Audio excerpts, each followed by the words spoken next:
గుండె నిండా అక్కడి గంటలు సెప్టెంబర్ 23 ఎపిసోడ్లో ఏం జరిగిందో చూద్దామండి. లాస్ట్ ఎపిసోడ్లో శృతికి వాళ్ళ అమ్మా నాన్న పెళ్లి సంబంధం చూస్తారు కదా, దాని గురించి మాట్లాడుతూ ఉంటారు. ఈ ఎపిసోడ్ని అయితే చివరి వరకు చుట్టానికి ట్రై చేయండి వీడియోని. అలాగే వీడియో కొత్తగా చూస్తున్నట్లయితే ఛానల్ సబ్స్క్రైబ్ చేసుకోండి. వీడియోని లైక్ చేయడం మాత్రం అస్సలు మర్చిపోతే. ఇప్పుడైతే ఎపిసోడ్లోకి వెళ్ళిపోదాం. శృతి వాళ్ళ పేరెంట్స్ అయితే శృతికి చెప్తూ ఉంటారు, అయినా మీరెవరు నా పెళ్లి సంబంధం చూడటానికి, మీకేం సంబంధం అని వాళ్ళతో అడుగుతుంది. ఇంకా సంజుతో నాకు పెళ్లి ఇష్టం లేదు అని చెప్పి వాళ్ళను నా లైఫ్ని డిసైడ్ చేసే అధికారం మీకు ఎవరు ఇచ్చారు అంటూ కోపడుతుంది. మీరు నా విషయం అయితే మీరు కూడా మీరు డైవర్స్ తీసుకుంటారని శృతి అడుగుతుంది. ఏంటి శృతి ఇలా మాట్లాడుతున్నావు అంటే, మీరు నా విషయంలో ఇన్వాల్వ్ అయితే బాగోదు, నువ్వు ఇంకా సత్యం కొడుకుతూనే తిరుగుతున్నావు అని శృతిని అడుగుతుంది వాళ్ళ అమ్మ శోభన. అవునని సమాధానం ఇస్తుంది శృతి. సత్యం మీ నాన్న కోర్టులాగి అవమానించాడు, అతడి కొడుకుని ఎలా పెళ్లి చేసుకుంటావు అని శృతిని అడుగుతుంది శోభ. అది నా సమస్య కాదు మీ సమస్య అని చెప్పి సమాధానం చెప్తుంది శృతి. మాకంటే నీకు రవి ఎక్కువైపోయాడా, నువ్వు ఆ అబ్బాయిని ప్రేమిస్తున్నావని నిలదీస్తుంది. నీ కోసం గొప్పింటి సంబంధం చూస్తే నువ్వు మాత్రం మిడిల్ క్లాస్ వాడిని ఎలా ప్రేమిస్తున్నావని శృతితో గొడవ పడుతుంది శోభ. మన కుటుంబంపై పగ తీర్చుకోవడానికి సత్యం తన కొడుకును అడ్డం పెట్టుకుని ఈ ప్రేమ నాటకం ఆడుతున్నాడని శోభ అంటుంది. మీరేమైనా అనుకోండి కానీ సంజున్ మాత్రం ఆ సత్యం తన కొడుకును అడ్డం పెట్టుకుని మీరేమైనా అనుకోండి, సంజున్ మాత్రం నేను పెళ్లి చేసుకునేది లేదని శృతి తేల్చి చెప్తుంది. కానీ కూతురు మాటల్ని శోభా సురేంద్ర పట్టించుకోరు. వచ్చే నెల 15 మీ పెళ్లి ఫిక్స్ చేశాము, ఇక నుంచి డబ్బింగ్ కూడా వెళ్లాల్సిన అవసరం లేదు, గొప్పింటి కుటుంబానికి కోడలు అవుతున్నావు, డబ్బింగ్ చెప్పడం ఏంటని సంజు ఫీల్ అవుతున్నాడు అని చెప్పి సురేంద్ర అంటాడు. అసలు గొప్పింటి సంబంధం కాదు, ఇల్లీగల్ బిజినెస్ చేసేవాడు, వాడు చేసే బిజినెస్ లని చెప్పాడు. ఇల్లీగల్ బిజినెస్ చేయడం గొప్ప అంటే గొప్ప వాళ్ళు అలాగే ఉంటారని చెప్పి వాళ్ళ నాన్న సమాధానం చెప్తాడు. ఇంకా శృతి రవి ప్రేమ విషయం బాలుకి ఎలా చెప్పాలా అని మీనా తెగ ఆలోచిస్తూ ఉంటుంది. మీనా ఏదో తనతో చెప్పాలని టెన్షన్ పడుతున్నట్లు బాలు గమనిస్తాడు. ముఖ్యమైన విషయం అంటూ మీనా ఇచ్చే బిల్డప్ చూసి నువ్వు తల్లిగా పోతున్నావు అని మీనాని అడుగుతాడు బాలు. దగ్గరకు వస్తే తప్పు జరిగిందని పారిపోతుంటే నేను తల్లిని ఎప్పుడు అవుతానని బాలు నాటు పట్టిస్తుంది మీనా. ఇంకా తర్వాత శృతి మా ఇంటికి వచ్చింది అని చెప్పి బాలుకు చెప్తుంది మీనా. రవి శృతి ప్రేమించుకుంటున్నారు, పెళ్లి చేసుకోవాలని ఆశపడుతున్నారు అని చెప్పి మీనా అంటుంది. మీనా మాటలతో బాలు కోపం పట్టలేకపోతాడు. అంతేనా, అందుకే నా అనుమానం నిజమేనని గట్టిగా అంటాడు. గట్టిగా అరవద్దని మీ బాలుతో అంటుంది. బయట అత్తయ్య మామయ్య ఉన్నారు, వాళ్ళు వింటే బాధపడతారు అంటుంది. అయితే అందరికి తెలిసిందంటే వాళ్ళందరూ వినకూడదని కదండి మిమ్మల్ని ఇక్కడ పక్కన కూర్చోబెట్టి చెప్తున్నాను అంటుంది. రవి మా నాన్న బాధపడతాడు కానీ మా అమ్మకు తెలిస్తే దగ్గరికి అంతేస్తుంది, ఆస్తిపరుల సంబంధం కాబట్టి మా నాన్నకు అవమానం జరిగినా మర్చిపోయి ఈ పెళ్లి దగ్గరుండి తనే చేస్తుందని బాలు అంటాడు. శృతి ఇంకా మీనా అయితే శృతి మంచిదండి, చాలా మంచిది అని బాలుని కన్విన్స్ చేసే ప్రయత్నం చేస్తుంది మీనా. శృతి రవి పెళ్లి జరిపిస్తే మంచిదన్నట్లుగా మాట్లాడుతుంది.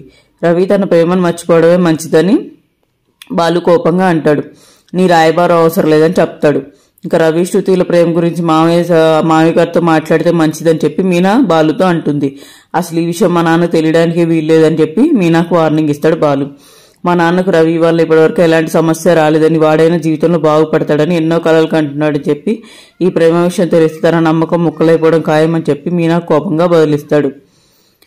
అంటే ఏంటంటే మా నాన్నకున్న ముగ్గురు కొడుకుల్లో వాడేమో పెద్దోడు దొంగయ్యాడు, నేనేమో మందు తాగి మందిని కొట్టేవాడిని అయ్యాను, కనీసం రవిగాడిని దాని పెళ్ళైనా ఆయన రవిగాడి మీద చాలా ఆశలు హోప్స్ పెట్టుకున్నాడు అని చెప్పి మీనాకైతే ఎక్స్ప్లెయిన్ చేస్తాడు. ఇంకా నాన్నపై పగతో సురేంద్ర పెన్షన్ ఆపేశాడు. శృతి రవి ప్రేమిస్తాడని తెలిసి మనుషులు పెట్టి కొట్టించాడు. నేను లేన్నాను కాబట్టి సరిపోయింది, లేకపోతే నా ఈ పాటికి వాడు అయిపోయేవాడే, అలాంటి వాడి కూతుర్ని రవి ప్రేమించడానికి వీల్లేదని చెప్పి బాలు పట్టుబడతాడు. సమయానికి నేను అక్కడికి వెళ్ళడంతో రవిని కాపాడగలిగాను, ఆ కోపంతోనే నేను సురేంద్ర ఇంటికి వెళ్ళి అతన్ని కొట్టాను. ఇంక ఇదంతా మీనా చెప్తాడు. లాగిపెట్టి కొట్టాను, ఇప్పుడు ఎలా ఇప్పుడు వెళ్ళి పెళ్లి సంబంధం పిల్లని అడిగితే మెడబట్టి బయటికి ఎంటేస్తాడని చెప్పి బాలు అంటాడు. ఏం లేదండి, ఇద్దరిని రెండు కుటుంబాలని కూర్చోబెట్టి మాట్లాడితే సమస్య పరిష్కారం అవ్వచ్చు కదా అని చెప్పి బాలుతో మీనా చెప్తుంది. ఇలాంటి పోడు సలహాలు ఇవ్వడం మానేసి మీనాని హెచ్చరిస్తాడు బాలు. ఈ పెళ్లి జరిపిస్తాను, వాళ్ళకి ఏమైనా మాటిచ్చావా ఏంటి అని అడుగుతాడు. మీ సంగతి తెలిసి నేను మాటిస్తే లాగిపెట్టి ఒకటి కొట్టుతారు కదా, మీ సంగతి తెలిసి నేను ఎలా మాటిస్తానండి అని చెప్పి చెప్తుంది. ఇంక ఈ విషయం వదిలేసేయని చెప్పి మీనాకు వార్నింగ్ ఇస్తాడు. వాళ్ళ ప్రేమ సంగతి ఏదో నేనే తేల్చుకుంటానంటూ ఆవేశంగా రవి పనిచేసిన రెస్టారెంట్కి వెళ్తాడు బాలు. అక్కడ రవి ఏడి అని అడిగి రవి కాలర్ పట్టుకొని ఏం జరుగుతుంది, నేనేం చెప్పాను, నువ్వేం చేసావని నిలదీస్తాడు. ఆ అమ్మాయితో మాట్లాడొద్దని, ఏదైనా ఉంటే మర్చిపోమని చెప్పాను కదా అని గట్టిగా అడుగుతాడు. మీనా అంటుంది, ఈ రవి పనిచేసే చోటండి, అతనికి గొడవ చేస్తే అతనికి విలువ ఉండదు, బయటికి వెళ్ళి మాట్లాడుకుందామని చెప్పి మీనా బాతులు ఆడుతుంది బాలుని. అయినా బాలు ఆవేశం తగ్గించుకోవడం, నువ్వు అసలు రెస్టారెంట్కి వెళ్ళి పని చేస్తున్నావా లేదంటే ఆ అమ్మాయిని వేసుకొని ఊరంతా తిరుగుతున్నావు అంటే గట్టిగా అరుస్తాడు. లేదురా నేను శృతితోనే మాట్లాడలేదు, తనతో దూరం పెట్టాను అంటే, నువ్వు ఇంత దూరం పెడితే అమ్మాయి మన ఇంటికి ఎందుకు వచ్చి నిన్ను ప్రేమిస్తున్నట్లు మీనాతో ఎందుకు చెప్పిందని చెప్పి రవితో అంటాడు బాలు. నువ్వే ప్రేమ విషయం ఇంట్లో చెప్పమని శృతిని మన ఇంటికి పంపించుంటావని రవిని అనుమానిస్తాడు బాలు. శృతిని నిజంగా నువ్వు ప్రేమించావా లేదని రవిని అడుగుతాడు బాలు. శృతి మొత్తం నాతో చెప్పింది, నువ్వు ఇన్నాళ్ళు ఎందుకు దాచావని రవితో అంటుంది మీనా. రవి ఏదో చెప్పబోతుంటే అబ్బాయిని చెప్పని వీడు అసలు మాట్లాడనీయకుండా అడ్డుకుంటాడు. నువ్వు ఆ అమ్మాయిని మర్చిపోవాల్సిందేనని అంటాడు. నువ్వు ఆవేశం తగ్గించుకుంటే మంచిదని చెప్పి బాలుకి రిక్వెస్ట్ చేస్తాడు రవి. నువ్వు ఆ అమ్మాయిని ప్రేమించి నాన్నని మళ్ళీ గొడవల్లోకి లాగాలని చూస్తున్నావా అంటూ రవిని అడుగుతాడు బాలు.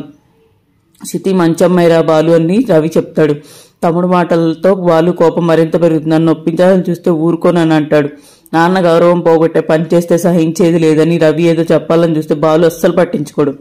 నాన్న నువ్వు మంచివాడు అని నమ్ముతున్నాడు, నీపైన ఆశలు పెట్టుకున్నాడు, ఇంకోసారి ప్రేమ దోమ అనే మాట నీ నోటి నుంచి వస్తే ఊరుకోనని చెప్పి గట్టిగా వార్నింగ్ ఇస్తాడు.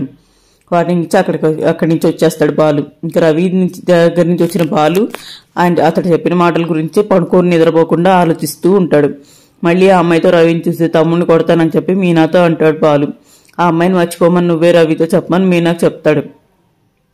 ఇంక ఈరోజు సీరియల్ ఇక్కడితో అయిపోతుంది. రేపు ఎపిసోడ్లో ఏం జరుగుతుందంటే మీనాని తీసుకొని మీనా వాళ్ళ ఇంటికి వెళ్తాడు, బాలు వాళ్ళ అత్తగారి ఇంటికి వెళ్తాడు. మళ్ళీ ఏదైనా గొడవ జరిగి ఉండొచ్చు అని మీనా వాళ్ళ అమ్మ కంగారు పడుతుంది. ఏంటి బాబు ఏమైనా గొడవ జరిగింది ఏంటి అని హంగామా చేస్తుంది. అప్పుడు వాళ్ళు పట్టుకొని వెళ్తారు కాయ తాంబూలం ఎన్ని తాంబూలంలో సర్ది సుమతిని రవికి ఇచ్చి పెళ్లి చేయమని అడగడానికి వచ్చానని బాలు అంటాడు. ఆ మాటలతో మీనా కంగారు పడిపోతుంది. ఇంక ఈరోజు సీరియల్ ఇక్కడితో అయిపోయిందండి. ప్రభావతి ఏదైతే ఊహించుకుంటుందో మన ఆవిడ ఉంది ఏదైతే ప్రభావతికి చెప్పిందో, ప్రభావతి ఏదైతే జరగకూడదని భయపడుతుందో అండ్ అలాగే ప్రభావతి కూడా వాళ్ళ ఆయనతో గొడవ పెట్టుకుంటుంది. ఏమంటే తొందరగా పెళ్లి చేయండి రవికి, పక్కన మౌనిక ఉంది పెళ్లి సంబంధం చూసి అమ్మాయికి కూడా చేద్దామని చెప్పి అంటుంది. పెళ్లి మనం అనుకున్నప్పుడు జరగాలన్నప్పుడు జరిగిద్దని ఆయన అంటాడు. ఈలో ఇటు చూస్తేనేమో బాలు ఏమో సుమతిని ఇచ్చి చేయాలనుకున్నాడు. ప్రభావతి ఏదైతే జరగకూడదని అనుకుంటుందో అదే చేసేలాగా ఉన్నాడు బాలు. మీనా కూడా అక్కడ చెప్తుందో లేదో మరి, ఎలాగూ తనకు తెలుసు కదా సుమతికి ఈ అబ్బాయి రవి శృతిని ప్రేమిస్తున్నట్లు. మరి చూద్దాం రేపు ఎపిసోడ్లో సురేంద్ర ఎలా ఆపుతాడు, శృతి ఎలా చేస్తుంది అండ్ అలాగే రవి శృతి పెళ్లి చేసుకుంటారా లేదా, బాలు ఏం చేస్తాడు, మీనా ఏం చేస్తాడు, ఇల్లు అడిగాడు అక్కడ ఎంత రచ్చ జరుగుతుంది రేపు ఎపిసోడ్లో మాట్లాడుకుందామండి. ఈ ఎపిసోడ్ మీకు నచ్చినట్లయితే మన ఛానల్ సబ్స్క్రైబ్ చేసుకోండి. అలాగే వీడియోని చివరి వరకు చుట్టానికి ట్రై చేయండి. ఇప్పటివరకు ఎవరైతే మన వీడియో చూసారో వాళ్ళందరికీ thank you so much for watching.